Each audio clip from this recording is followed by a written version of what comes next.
All right, so it's time to talk about Linus Media Group and Steve's story and everything that's going on. And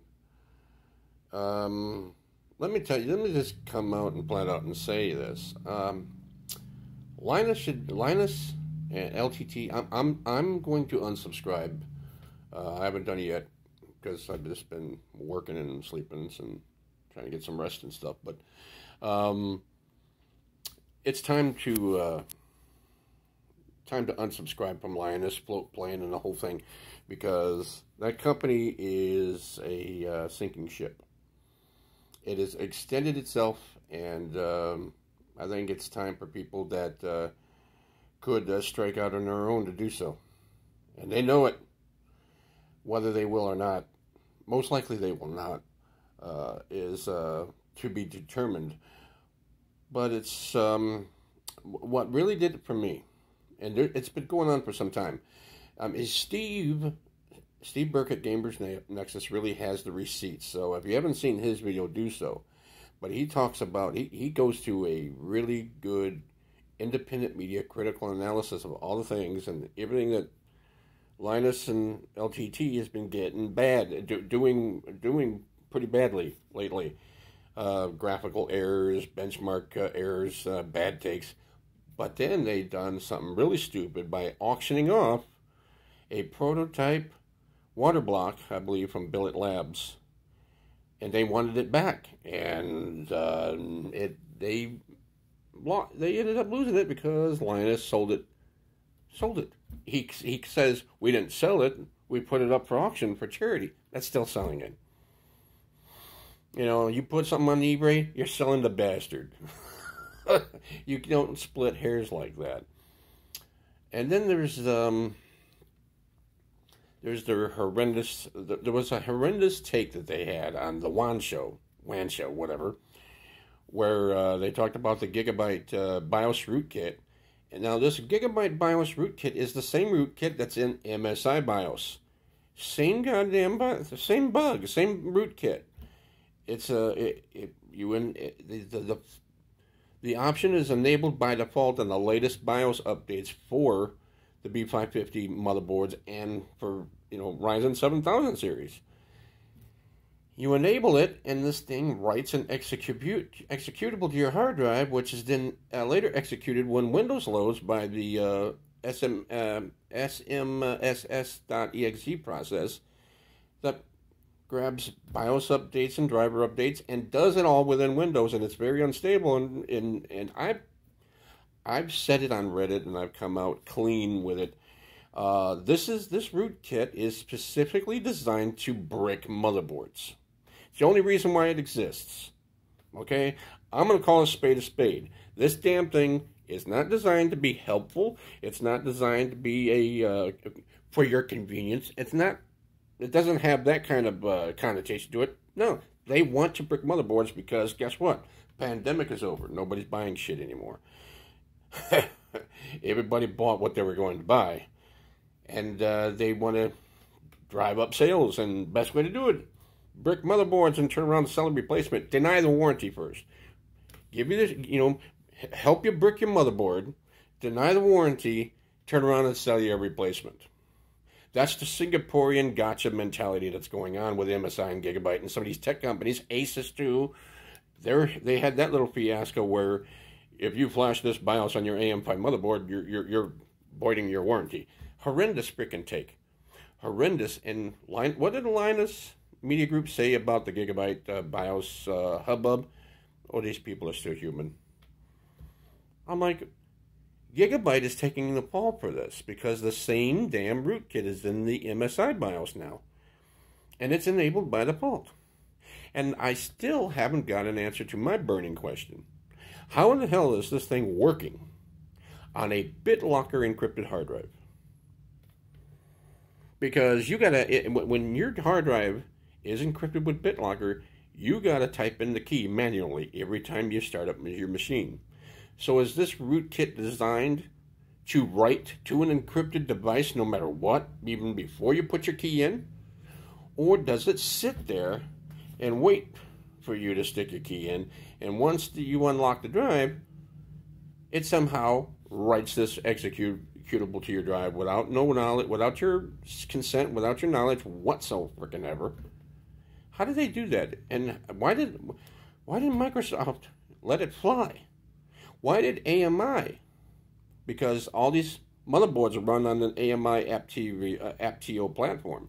Why did AMI let this freaking fly? And so far, I think it's unfair that Gigabyte has taken the fall for it. Gigabyte is the only company that had to strip and remove this rootkit from their own motherboards. MSI is like, nah, we don't have to. We suck and we know it, and God damn it, you're gonna like us sucking, or you're gonna hate us suck even more. That's the Alan JT. That's the Alan JT mentality, I guess. And it's horrendous. And Linus's bad take was even horrendous. There's no reason for this thing to exist other than to break your fucking board. I've got 40 years in this fucking industry.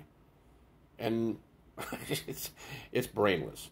You don't let your BIOS get online to update itself. You don't let it happen. You do it. That's your job. The security, your documents, and all that stuff, that's all up to you. You can't outsource it to another entity or another party. You gotta take care of your own shit. It's your responsibility. But it really set me off. And I think what really made me sick is reading Madison's tweets regarding her experience working at LTT. I want you all watching this video to Google the phrase fraudulent inducement of employment. Go Google that phrase, fraudulent inducement of employment, because my legal issue that I can't really discuss, the guy involved in that confessed to the investigators that he he copped to it. But in Madison's situation, it seems to me that way too many companies, especially in the media and fast food, restaurant, service industries, they rely on fraudulent inducement of employment because they know they'll get away with it. You know, there's not a lot of people that's going to contact the state investigators like the Michigan Department of Civil Rights, the EEOC.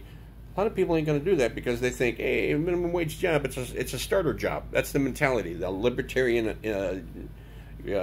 freaking Singaporean, gotcha mentality. You know, we're entitled to screw you over. You have no rights. And if you do have rights, you got to be a middle class person. Your rights only kick in when you reach a certain freaking level in society. That's their mentality.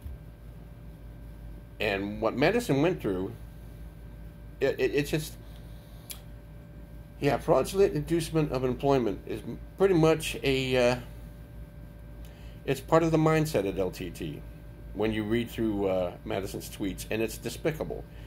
When an employer, here, let me show you this hand, and so you can see the scars. You see these scars from the trigger finger surgery. And I talked about my time at that employer where I wanted to commit suicide over what he did to me. When an employer, when anyone, not even a freaking lover or a child or a parent, when anyone or anybody or anything makes you want to consider, not only consider but actively participate in self-mutilation just to get a day off, you need to run. That's toxic as fuck. That's not your first clue. That's your last clue. That's your wake up moment. When Madison said that she deliberately cut her leg open, and requiring surgery, just to get a day off at Linus Media Group. This whole entity, Linus and LTT, They need to they either need to be canceled out of existence and just flushed and purged and start all over from the get-go with an actual ethical bone in their body, some ethics and values and principles they'll go by, or they really need to take some serious time. And then not just 1 week. I don't think Linus Media Group has announced that they're not going to do any videos this week because of this situation. This is a culture that can't be cured in 1 week. It's a culture that took years to freaking germinate, quite frankly. And when you got a newsroom like that, it's going to take even longer to fix that mentality, even if it's fixable, even if it can be reformed. That's why it's mostly best just to crash and burn it all to the ground and start all over, because now you're radioactive. And that's LTT in a nutshell. Radioactive. Until the next one.